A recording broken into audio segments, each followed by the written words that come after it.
दोस्तों, अरमान मलिक की फैमिली ने जितना ऑडियंस को बेवकूफ़ और भूतिया बनाया है और किसी ने इतना बनाया नहीं है दोस्तों। पायल मलिक को ये लगा था कि मैं स्टेज पे जाऊंगी, इन सब लोगों के नारे खोलूंगी तो मेरी वाहवाही होगी। लोग मेरे रील्स पे रील्स बनाएंगे, एडिट्स बनाएंगे मेरे ऊपर कि वाह लड़की ने क्या अंदर जाके घमासान मचा दिया है, लोगों को एक दूसरे पे बात करने पे मजबूर कर दिया है। इनका एक ही फंडा है कि जितना ज़्यादा ये बड़ी स्क्रीन पे, जैसे कि कलर्स सिनेमा, ये बड़ी जो स्क्रीन होती हैं उन पे दिखेंगे तो इनकी वाहवाही होगी, इनकी फ़ैन बेस बढ़ेगी। ये इनका टारगेट था। पायल मलिक वहाँ पे सबक सिखाने गई थी और रीलोड करके गई थी अपनी चिप के अंदर। क्योंकि अगर ये वहाँ पे जाके बम नहीं फोड़ती, किसी को नहीं रुलाती, हर्ट नहीं करती विशाल को, तो फिर इसके जाने का फ़ायदा क्या। तो फिर जो मेकर्स हैं बिग बॉस के, वो पूछते कि यार तुम तो यहाँ बम फोड़ने आई थी उस बंदे के ऊपर, लेकिन तुम तो खुद फुसकी बम निकली। तो इसके ऊपर भी प्रेशर था कि मुझे भाई किसी ना किसी तरीके से मतलब दिखाना था इसको, और ये बखूबी उस चीज़ में कामयाब भी हुई है। इसने उस बच्चे को इतना रुलाया है, इतना रुलाया है। वो बार बार अपनी बात बोल रहा था और गिल्टी इतना ज़्यादा उसकी शक्ल से ही दिख रहा था कि वो कितना गिल्टी फील कर रहा है। भाई मैं खुद महसूस कर सकता था। मैंने वो सीन और वो शॉट काटे हैं, मैंने म्यूट कर दिया, मुझे नहीं सुननी थी ना ही उसकी आवाज़ ना ही विशाल की आवाज़। रोते हुए देख नहीं पा रहा था मैं उसको। लेकिन इसको इतना मज़ा आ रहा था, वो उसे बार बार वो लाइन याद दिला रही थी कि तुमने ऐसा नहीं विशाल ऐसा बोला था, तुमने ऐसा नहीं विशाल ऐसा बोला था। भाई विलेन तो ये उसी टाइम बन गई थी जब ये स्टेज पे खड़े होके जब उसको उंगली कर रही थी ना, तभी ये बहुत बड़ी विलेन बन गई थी पायल।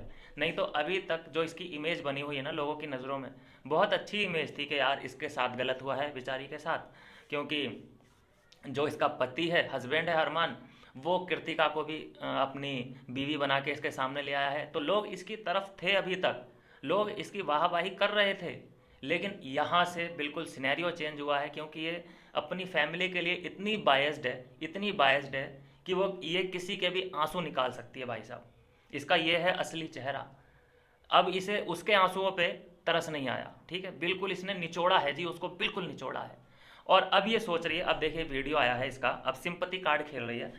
तो अब हम कैसे मान लें कि इसके ये आंसू नकली नहीं है, असली हैं, ठीक है। अब इसको रिग्रेट फील हो रहा है, अभी अपने आंसू, अब पता चला ना कि हर्ट क्या होता है। लोग देखो, ये तो उसका तेल निकालने गई थी, लेकिन जनता जनार्दन जो सबसे बड़ी ऑडियंस होती है ना, उसने ऐसा बदला लिया है कि ये जब से निकली है उस बिग बॉस के सेट से, तब से इसके आंसू रुके नहीं होंगे जब इसने फीडबैक देखा होगा।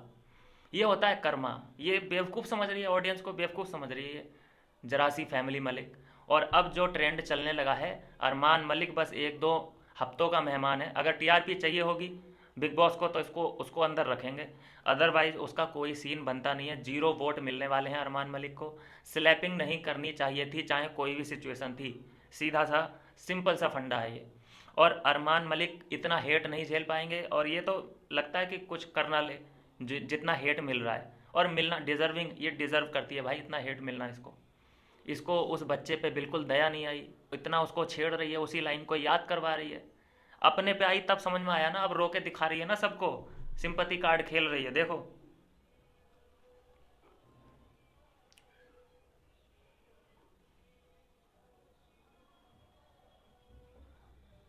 गलत किया भाई साहब।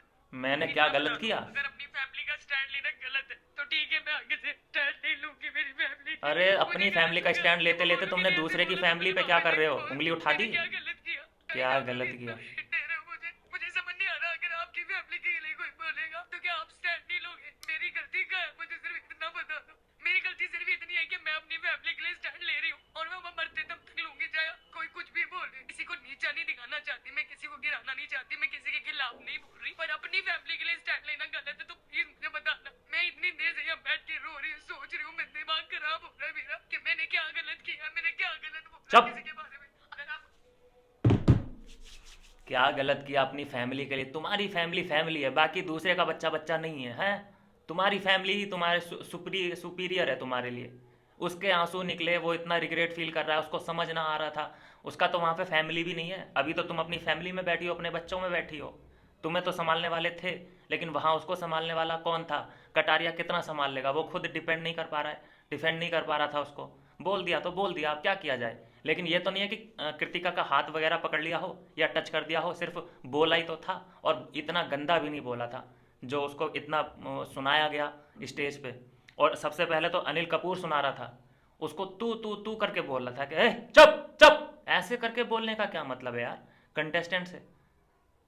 तुम आप नहीं करके बोल सकते तो तू ही करके बोल भाई, ठीक है अनिल कपूर तू ही करके बोल ले, लेकिन जो नेजी को तुम आप करके बोल रहे हो, नेजी को आप करके बोल रहे हो, बाकी कंटेस्टेंट से तुम आप करके बोल रहे हो, लेकिन विशाल को तू करके बोला जा रहा था वहाँ पे।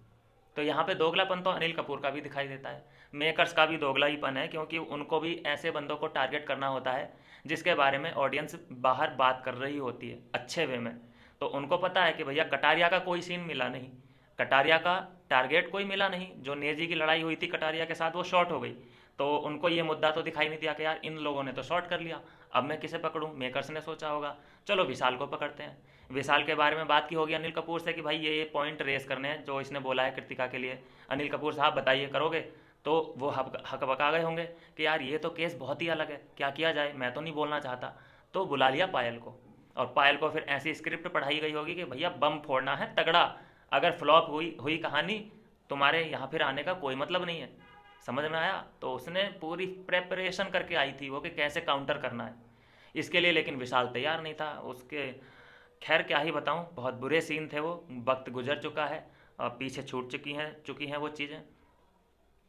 सीन बहुत ही बेकार थे वो, जब विशाल रो रहा था। और आज मैं देख रहा हूँ कि विशाल की ऑडियंस ने, फैंस ने, आप सब ने उस फैमिली को रोने पे मजबूर कर दिया है। जिस दिन वो विशाल रोया था उस दिन, और अब से उस दिन से अब अरमान की जितनी भी फैमिली है वो रोएगी।